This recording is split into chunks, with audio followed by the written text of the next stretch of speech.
they're a little stressed with praying for smicha. They don't have to do the sheets today. It's okay. Good. Okay, perfect. Works for me. Maybe it's a treat for you as well. These sheets are making life very hard for me. Okay. Rabbi say this week is Parshas Nosei. Parshas Nosei has long stories. The first, 30 psukim in the Parsha are a continuation to Parshas Bamidbar, which is very strange. It's like, you're not used to seeing in Chumash a hemshech.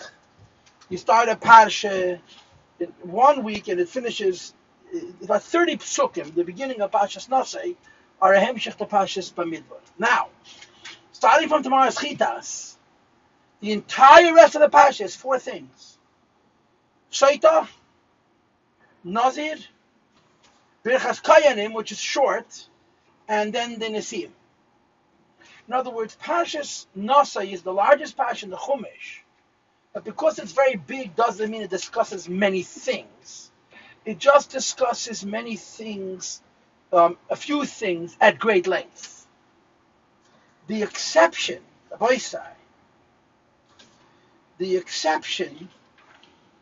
is today's Chitas. It's Tuesday. Today's Chitas, which is 10 psukim, deals with 1, 2, 3, 4 topics. And the truth of the matter is, it's more than 4. It's actually 5, at least 5 topics, maybe 6 topics. So I want to talk to this. You have a long Parsha, the longest Parsha in the Chumash. Most of it seems to elaborate on just a few ideas. Today's Chitas is very, very, very concise. Okay, so today's Chitas is Tuesday. Psukim Aleph, Beis, Gimel, and Dalet talk about Shiluach Tumah. If a person is Tameh, is to go out of the Machane. If a person has become spiritually unclean, is to go out of the Machane. But there's 3 categories of Tumah. The worst category of Tumah is a Mitzoira. He has to leave the entire community. He has to go out of the camp completely. The second category is a Zav or a Zava. They have to go out of what's called Machane Leviyah, which means they're allowed to be in Yerushalayim. They're not allowed to be in the Harabayis. And the least category is what's called a Tmei Meis, a person who come in contact with a dead body. A Tmei Meis is not allowed to go into the Zara, he's not allowed to go into the Beis HaMikdash, but he's allowed to be in the Harabayis. So to say it in the language of the Chumash, a Tmei Meis is not allowed to be in Machane Kohuna, but he's allowed to be in Machane Leviyah. A Zav is not allowed to be in Machane Leviyah, and a Mitzayda is not allowed to be in Machane Yisrael either. Now, as it turns out, there are certain additional details midirabanan, because in the Beis HaMikdash they added more kedushas, and they were machmir about certain things, but that's basically it. There's 3 levels of tumah, and there's 3 degrees of being kicked out. Okay, a mitzayda is kicked out of the camp completely; he has to be by himself. A zav is allowed to stay in the camp; he's just not allowed to be anywhere near the Beis HaMikdash, and a tmei meis is allowed to be near the Beis HaMikdash. He's not allowed to be in the Beis HaMikdash. It's 4 psukim, and by the way, it happens to be a Gemara in Pesach. Now the next 4 psukim deal with what's called Asham Me'ilos.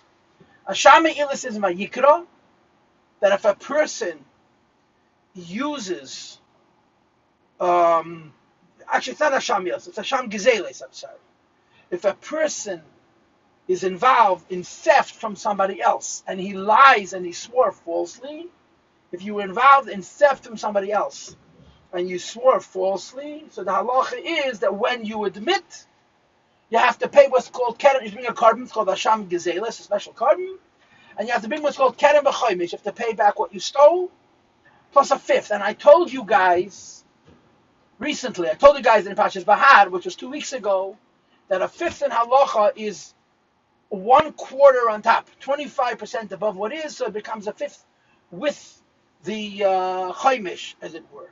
Okay, it's called Asham Gezeles. The same thing you have in Chumash Vayikra is repeated again here, that if you stole money and you swore falsely, and then you admitted that you swore falsely, then you have to give a carbon and also a keren v'chomish. You have to pay back what you stole plus another 25% plus a fifth.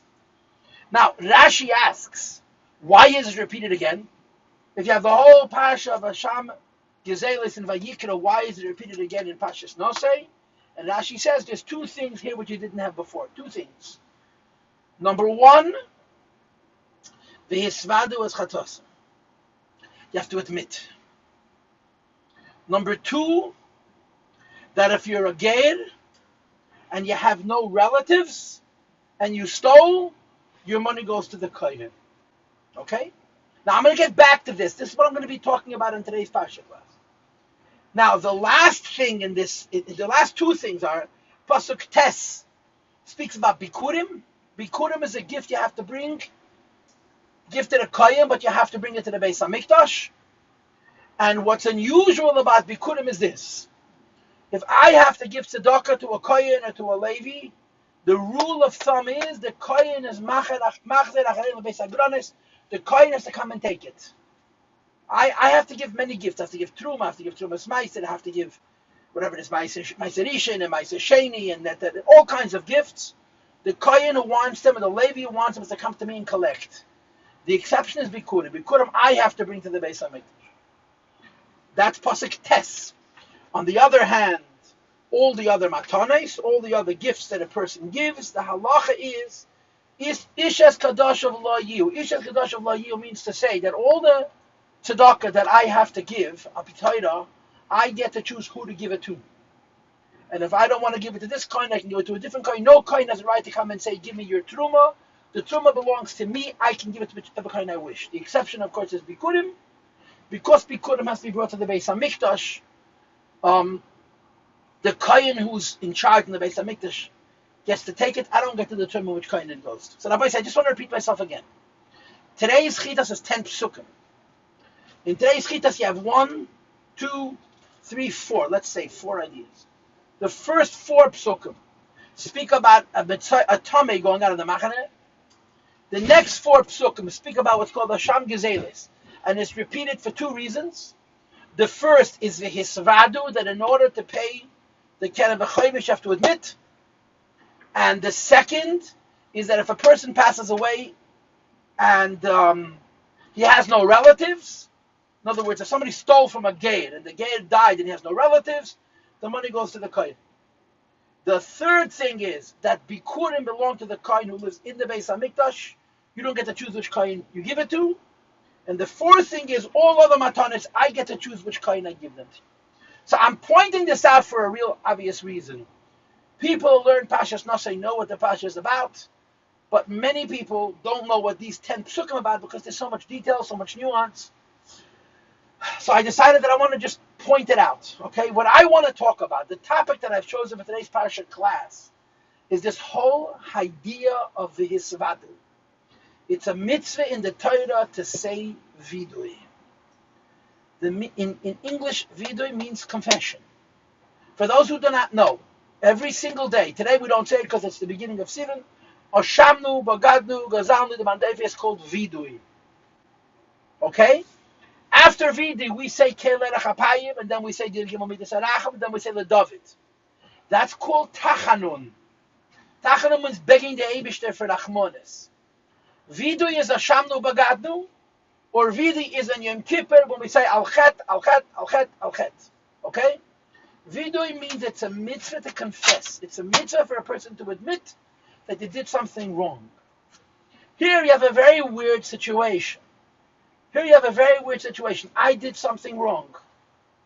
If I don't admit that I did it wrong, I'm potted. If I admit that I do it wrong, now I become a chuyev. If a person stole money and he swore falsely, and there's a way to prove that he swore falsely, he doesn't pay keren v'chomish. He has to admit the hisvadu as chatosam. He only brings the chemesh v'hasham, the keren v'chomish, if he does vidu, if he confesses. And I want to talk to this business of confession. And most importantly, I want to talk to this business of confession that only when you confess are you mechuyev to bring the kapara. Rabbi, I want to tell you something. Can you guys acknowledge that you're listening to me? Okay, thank you. I appreciate it because I was getting the feeling that you guys are doing something else. There's a character in Torah that's very, very important to our history, And he's not just a character in Torah, he's a prototype. He's a model for much of history. And his name is Yehuda. Yehuda. And some would say that the predecessor of Yehuda, the father of Yehuda in this prat, of all people, is a character that you would never think of putting in the same sentence as Yehuda, is a guy by the name of Cain. You ever heard of Cain, who killed Hevel? Cain and Hevel share something. They admitted that they did wrong. They admitted. Yehuda did an Aveda, or he did something which was not so appropriate for a man of Yehuda's standing. And he was confronted. How was he confronted? The person with whom he did the Aveda, Tamar, was about to be burnt, alive, killed. She was pregnant with twins. And she sends a message to Yehuda cryptically. The message was the kind of message that only he and she understood. No one else would understand it. And the message was, if you don't admit that you did an Aveda, I'm going to die. I will not accuse you. I will not confront you. I will not embarrass you. If your honor is more important, in the words of Rashi, than 3 lives, don't admit and they'll burn me. And Yehuda says, Tzadka, she's right. Mimeni, she's pregnant from me. That's the story in Chumash Rashi. Yehuda's admission under those conditions, Yehuda's admission, Yehuda's ability to say, I am wrong, I made a mistake, is celebrated in the Gemara. You have no idea how. The Chazal say, the Gemara says, Reuven also did an Aveda. Reuven's Aveda was much smaller than Yehuda's Aveda. But Reuven could not utter the words, I made a mistake. Reuven could not say, I'm wrong, until Yehuda did. The Chazal say, the Gemara says, Reuven admitted that he's wrong because of Yehuda. The other Marishan, the first man, ate from his das tevarah. Hashem told him, don't eat. Right? So the minute the Eibishter accused other Marishan from doing an Aveda, what did Adam do? What was his reaction? Anybody remember? What was Adam's reaction? Someone told me to do it. It's her fault. It's her fault. And Rashi says, Kan kofa b'teva. It seems, according to certain opinions, Cain, when Cain says, God lavainim in a he's admitting. And in Torah, admitting that I did wrong is so huge. Just simply saying, I'm wrong, I made a mistake, is so huge that it puts Yehuda on a pedestal.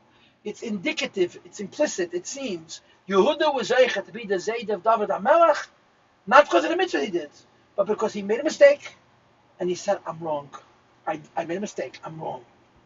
Now, in human nature, I know, that to say I'm wrong is not so easy.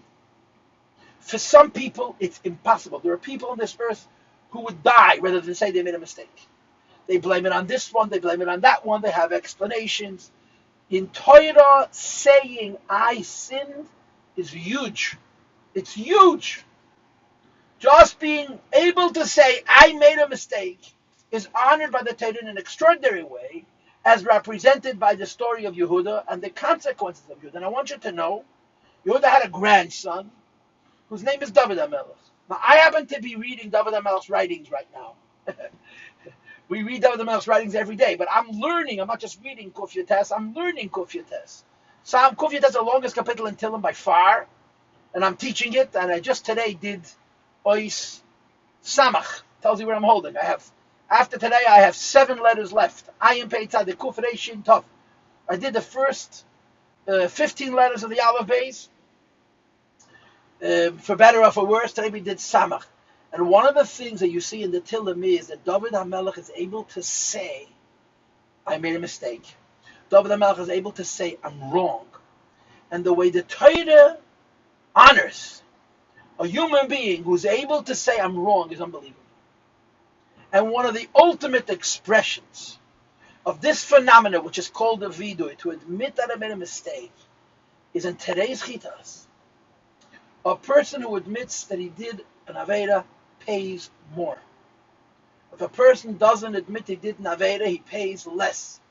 Because paying more means, in the Lashon Alondis, in Yeshivish Sprach, it's called kapara. When a person is able to say, I did this. Now you say, pay 25% more than you stole, and you have a kapara. Your rate is clean, wiped away. If you cannot say that, if you cannot say, I made a mistake, but rather witnesses come and testify that you stole, you pay 100%, you don't pay 125%, and you don't have that kapara. So this is very unusual. You admit you did wrong, you pay more. Why? Because when you admit you did wrong, there's a whole different level of kapara means much more than forgiveness. Kapara means, like Alter Rebbe says in Tanya, and he gets tshuva, loshin tinuach. Kapara means it's wiped away, it's gone. And in Torah, being able to say, I did wrong, is huge. It's huge. It's huge. And I find it very curious. I find it very, very curious that that the Torah saves it. Right? Parsha's Vayikra. I don't know if you guys remember. We did Vayikra.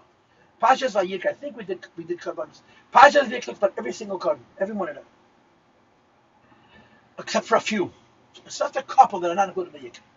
There's what's called Asham Shivcha Charufa, which is in Parsha's Kedoshim, and then you'll have Asham Nazir, and in our Parsha, and you'll have the Karban Soita in our Parsha, and in Parsha Shlach, which is a few weeks from now, you're going to have all the Karbanos for Avodah Zarah. All the Karbanos for Avodah Zarah.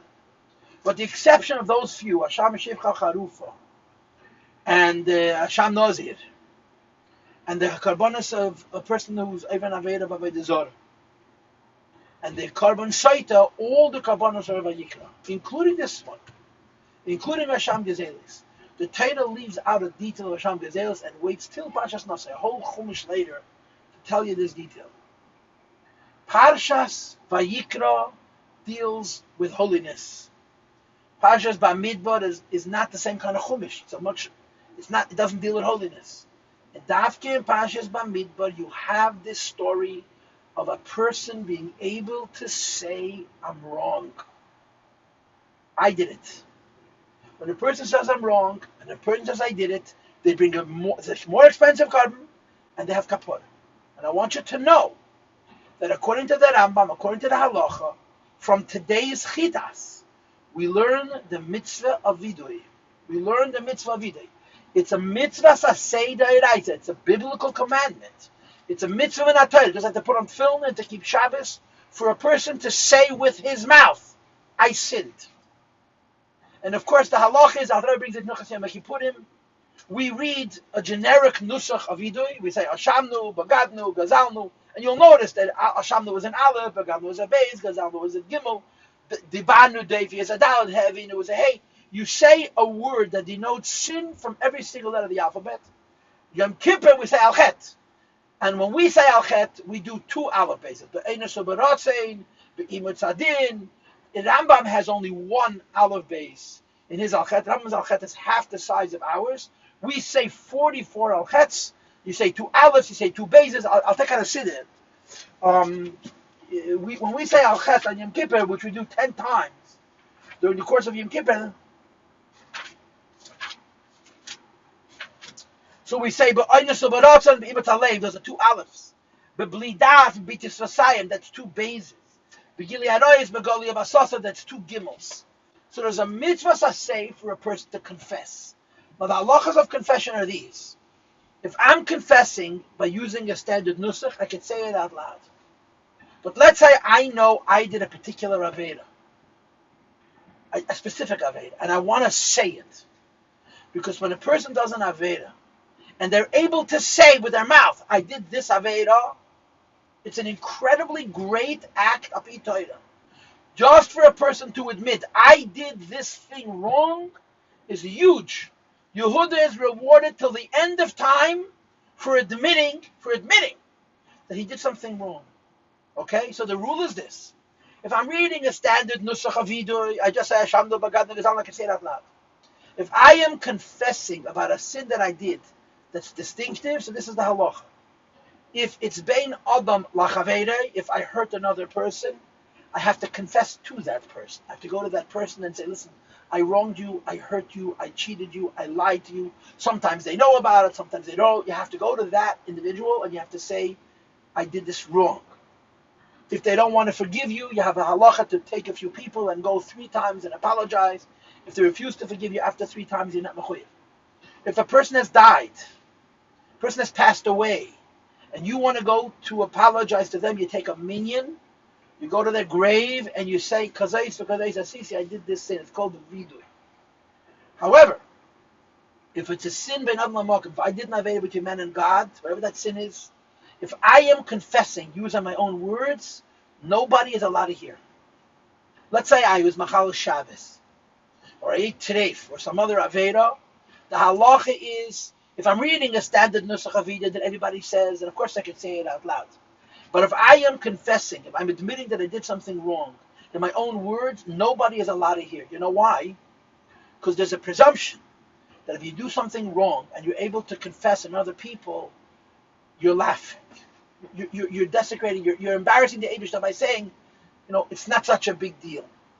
So the halacha is that bein adam lachavedi, confession to adam lachavedi, you have to go to that person, or if they don't want to forgive you, you take 3 people and you go 3 times. If they've passed away, you take a minyan, you go to their grave. If you're confessing to a bein adam l'makom sin, only the Eibush is allowed to hear. Now, in the tradition of Hasidus, I want to share this with you.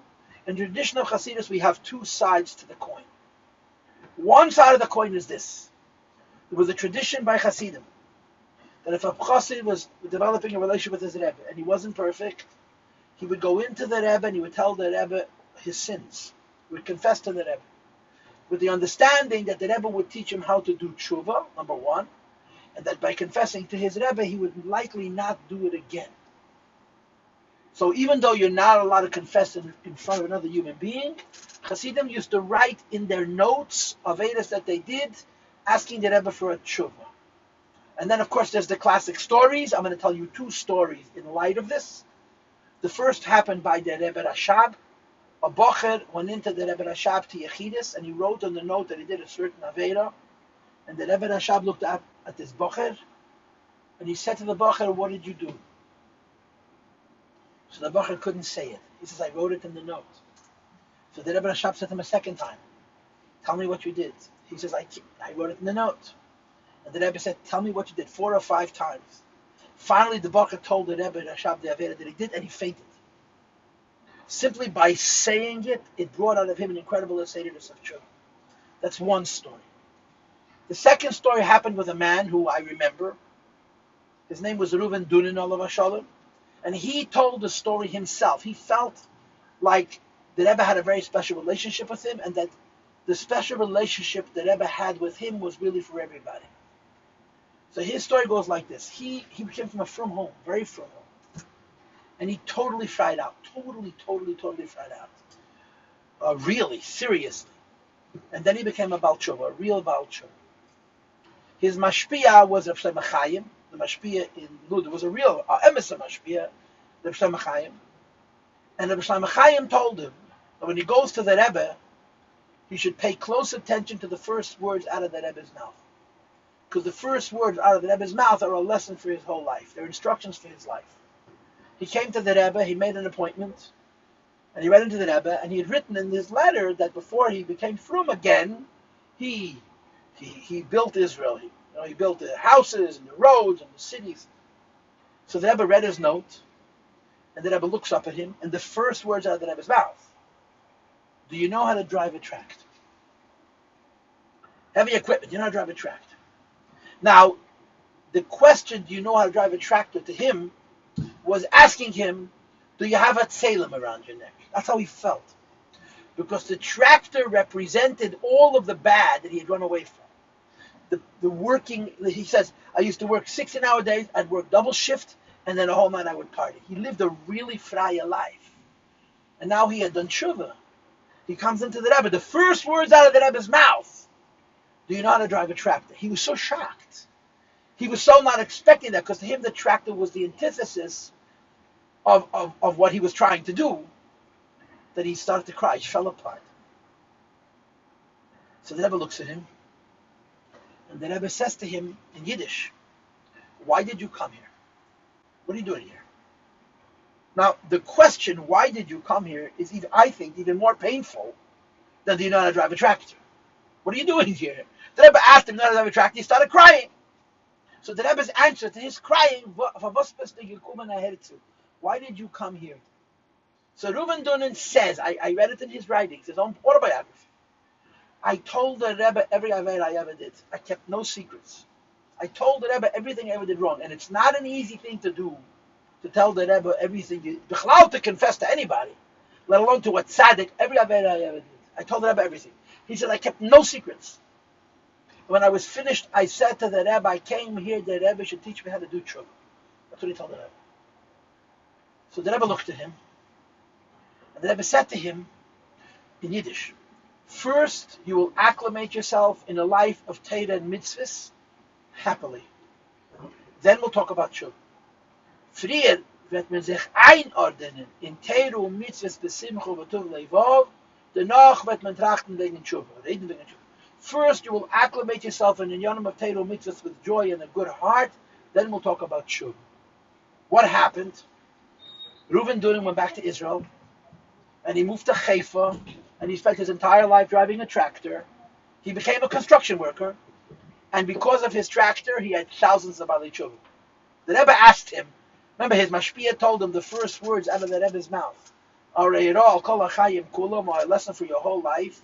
So the Rebbe's asking him, it turned out to be real. He spent his entire adult life driving a tractor, and he literally had, personally, hundreds, thousands of Balei Tshuva, because when you saw a Frum Yid with a beard, wearing a hard hat and overalls, driving a tractor, all the stereotypes about Hasidim wearing long coats and not working melted away. He was makar of thousands of people, personally. 25 years later, 1982 or 83, he came to the Rebbe for Tishrei, and the Rebbe made a siyum on Masechta Yuma in Vav Tishrei, his mother's yard said siyum Masechta Yuma, which talks about tshuva, and Reuven Dunin felt that this was the answer to the question from 1958. This was 1982. The Rebbe spoke about tshuva, and he felt it was an answer to the Yechidus from 25 years before. So after the Sikha, he went over to the Rebbe and he said, L'chaim. So these are two stories where you understand what it means, v'hisvadu, to admit that you do something wrong. Torah considers it an ultimate act of emes, and the reward, the way Torah looks at a person who's able to admit, just admit, I made a mistake, is awesome. It's incredible.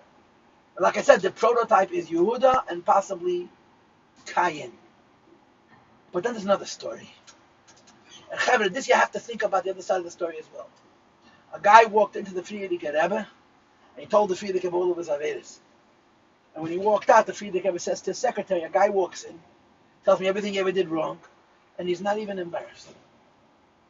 If a person confesses sin, and the reason they're able to confess sin is because it doesn't bother them, then they shouldn't confess. The whole pshat of Vidui, I did something wrong, I'm eating my heart out. And I'm able to admit, like Yehuda says, Tzodka, she's right. Mimeni, I'm the sinner, not her.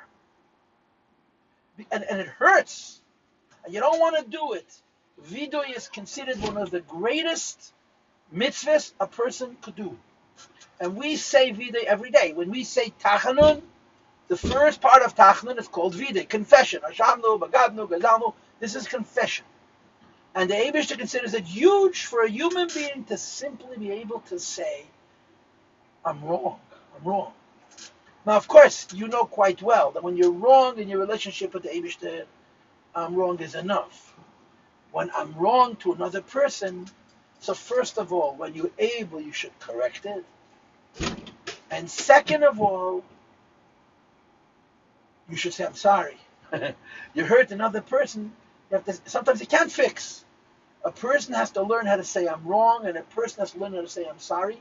It's one of the most important lessons of Pashas Nosei. It's one of the most important lessons of Pashas Nosei, that a person has to be able to admit, I made a mistake. And for some people, it's very hard. For many people, it's very hard. Perhaps for most people, it's very hard. And I just want to mention in closing that it says in Sfarim, it's brought look at the Torah, that Shavuos is called Rosh Hashanah. Shavuos is called Rosh Hashanah. So it should come as no shock to you that the Torah arranges that the mitzvah of Vidui is right next to Shavuos. Sometimes Nasa is before Shavuos. Not often, but sometimes Nasa is before Shavuos. So before Shavuos, you read V'Yisvadas Chatas. This year, in Eretz Yisrael, Nasa is this week, right? In Israel, they have only one day Shavuos. Shavuos is Friday. Shabbos, they're going to read Nasa. But even we, who have 2 days of Shavuos, and we're going to be reading Nasa next week, but today's Chitas. Today is Gimel Sivan. It's the first of the Shleishes Ma'akbala. What do we learn about? In preparation for Shavuos, the idea of Vidui. Just like before Rosh Hashanah, Aleph Tishrei, and certainly before Yom Kippur, there's a concept of Vidui. There's an incredible Ashgacha, right? This is my question. If in Pashas Vayikra of all the halachas of Hasham Gezelis, why are 2 details left? And then a whole chumash later in Nasa they repeated. Number 1, the idea of Hisvadu, you're only mechoyev akerev v'chebesh if you admit. And number 2, the halach of Gezel Ageir. So I don't know the answer. I'm sure there's an answer. I've been thinking about the answer. I haven't come up with a good answer that makes me comfortable. But this is a moeden diket emes. That the halachas of karbones you read before Pesach. You leave 1 detail about 1 carbon for Shavuos. Because Shavuos is Rosh Hashanah. It's Rosh Hashanah for Torah, just like Aleph Tishrei is a Rosh Hashanah for creation. And in conjunction with Rosh Hashanah, we have the mitzvah saseh that a person should say, I made a mistake. I made a mistake. And I know for myself 2 things. Number 1, it's very hard to admit that you're wrong. And number 2, admitting that you're wrong is corrective. Admitting that you're wrong, I feel very strongly that let's say a person has a midah rov. Let's say, a person has a midah rov, yeah? And I always like to be very, very specific. There's a yeshiva, yeah? How many guys are in Ache? How many guys are in Ache? 50? How many guys are in Ache? Huh? Initially 63, but currently around 45. Let's say 60 people in Ache. And there's a guy you can't stand. 1 guy! And whenever you see him, you insult him. You can't help it. You just don't like him. He rubs you wrong. It happens. And you make a hachlata that you're going to be kind to that 1 man. The next day, he walks into the Beis HaMedrash, and without thinking about it, he says, oh, here he goes again. You have no idea how therapeutic it would be for you to go over to him and say, I'm embarrassed you and I'm sorry. It seems silly, and he'll tell you, don't embarrass me, don't apologize. But you will see that if you learn how to say I'm sorry to an individual person that you hurt, you are very likely to stop hurting them very quickly. That's the power of confession. When you say, I did wrong, especially when we say it to another person, and again, the halachas limit that aspect. The exercise of saying... You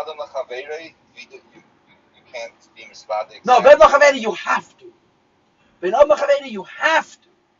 Ben Adam Lamokim, you're not allowed to. But you have to say I'm sorry.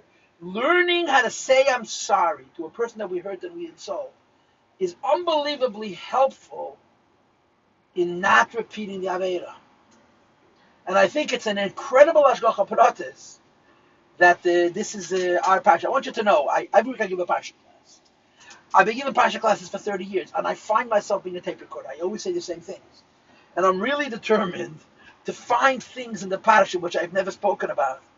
And I've spoken about this many times, but I've never spoken about this in a Parsha class. I wanted to make a Parsha class about Vidui, but I used the excuse to talk about our entire Chitas. Today's Chitas, 10 psukim, 5 dinim, 5 halachas. They include the halachas of Gezel Aged. They're very interesting halachas. And there's a lot of ramifications, but that's my class for today. That's what I wanted to share with you as the preparation for Shavuos. Now, next week is again Parshas Nosei, so we're going to have another Parsha class, and maybe I'll talk more about the same theme or something similar. Questions or comments?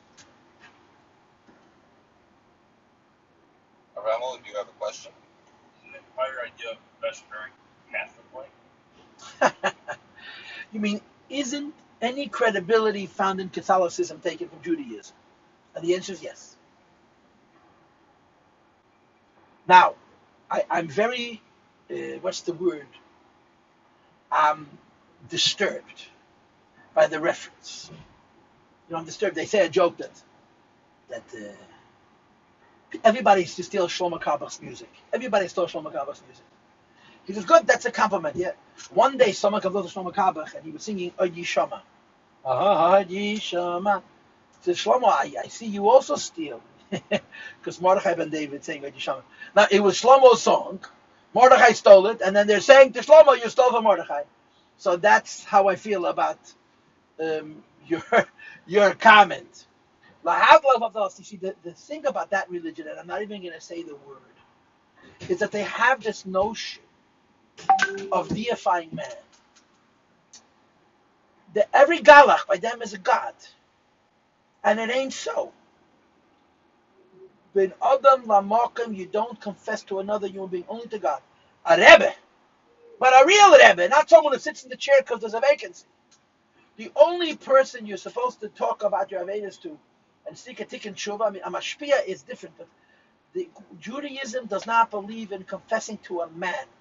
You confess only to a God. Only to God. And there's only one God. You heard stuff about that? Yeah. Yeah, okay. And by the way, there's a couple other things that those... Isn't there a mila of confession to a human because there's a busha aspect? So you look into take out Hilchas Yom Kippurim. There's a whole siman on halachas of Vidui. If you'll wait a second, I'll bring you the book. And it says befedish, that when you confess another person, that shows that it doesn't bother you enough. Because if it bothered you, you couldn't tell to another human being. So, again, a mashpia.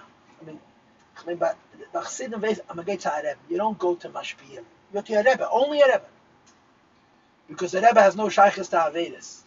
So the Mele's ability to hear and to give correction is objective, not subjective.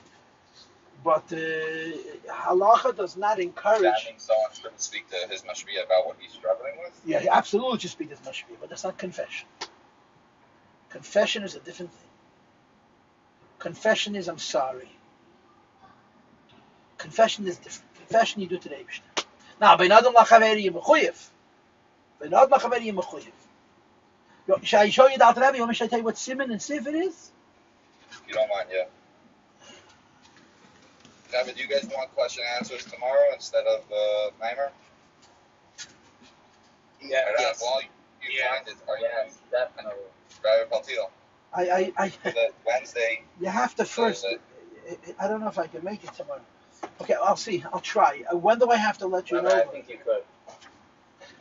The old Yiddish expression: you could, you don't want to. Okay. You realize that you will push it a home run this year with the Bachman. The Bachman Pasha love you. Is that true? Yeah, it's very true. It is. I'm not so nice to the Bachman. I tell them to be First of all, quiet. you talk to them one-on-one. You're very nice to them, and I think Pasha, they love your shirt. They really do. That's very good. See, now you just grease the wheels, and all of a sudden, looks like tomorrow's going to open up. We'll see.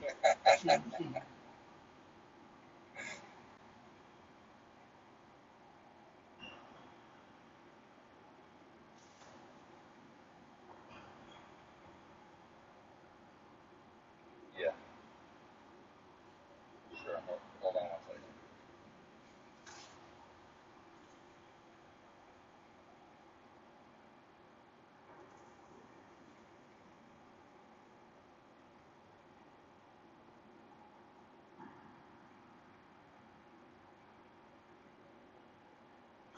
It's in Siman Tov Reish Zayin. Siman Tov Reish Vav. Levi, you listening? Yes. Yeah? Siman Tov Reish Vav is confessing to another person. Siman Tov Reish Zayin is confessing to the Eibishter. And in Sif Dalet, it says, Ukeshu mefaret chatov yisvade belachash. When you confess, it has to be silent. Shem yisvade bekelrom, if you confess, it's allowed also like lefaret chatov barabim, and now allowed to say your sins publicly. Lefisha ein zeh kavod amokim. It's not honoring the Eibishter. Shem megal lerabim shechat neged. That's the reason. And then it says, if you did a chet meforsim, then you're allowed to be mefarsim et barabim. Okay, so it's Siman Tov Reish Zayin, Siman Tov Reish Vav, and Tov and Alter Rebbe Shulchan Aruch, and the Shulchan Aruch B'chlal talks about Vidui. Okay. It's interesting. So listen, if I come tomorrow, can we agree that it's half an hour, not an hour, half an hour? I'm sure the Bachman will like that as well. Okay. Go ahead, Ram. But 1 second. 5:30 to 6 or 5 to 5:30. I guess 5:36 is better for me. What's better for you?